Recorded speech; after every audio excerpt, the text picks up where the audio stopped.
Vous savez qu'au Togo, aujourd'hui, nous parlons PND. Du matin au soir, nous parlons PND, le Plan national de développement. Et le patronat a participé à l'élaboration de ce plan national.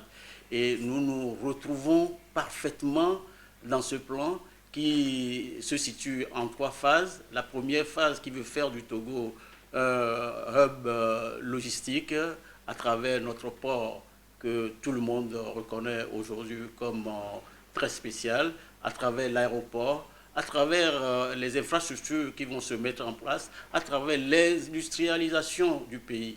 L'axe 2 repose essentiellement sur l'agriculture. Et quand vous parlez agriculture, évidemment, il faut la transformation. Donc, il y a des agropoles qui sont en vue et où les investisseurs peuvent se retrouver. Et la phase 3, qui est la composante du social. Donc, tout ce que nous aurons gagné dans la phase, dans l'axe 1 et dans l'axe 2, vont se retrouver dans l'éducation, dans la santé et autres. Vous comprenez que pour un homme d'affaires, il n'y a pas mieux. Nous nous retrouvons parfaitement et c'est le dynamisme que le gouvernement a créé pour permettre au secteur privé de pouvoir avancer.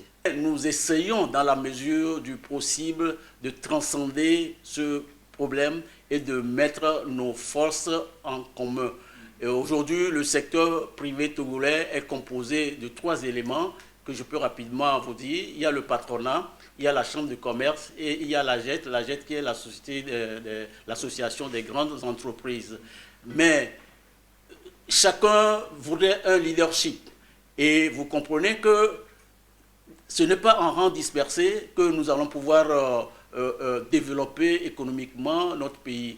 Du coup, nous avions vite compris cela. Et au niveau de toutes ces entités que je viens de citer, il y a quand même une certaine cohésion qui se dégage et qui nous permet de nous battre en rang, en ordre de bataille. Si par exemple un problème fiscal se pose, on n'attend pas que la chambre de commerce seule aille ou bien que ce soit l'association des grandes entreprises qui aille, mais ensemble nous allons, et justement pour régler d'une façon simple la chose, le gouvernement a créé un cadre de concertation entre le secteur privé et le gouvernement et toutes ces entités se retrouvent face au gouvernement pour échanger sur les grands problèmes de leur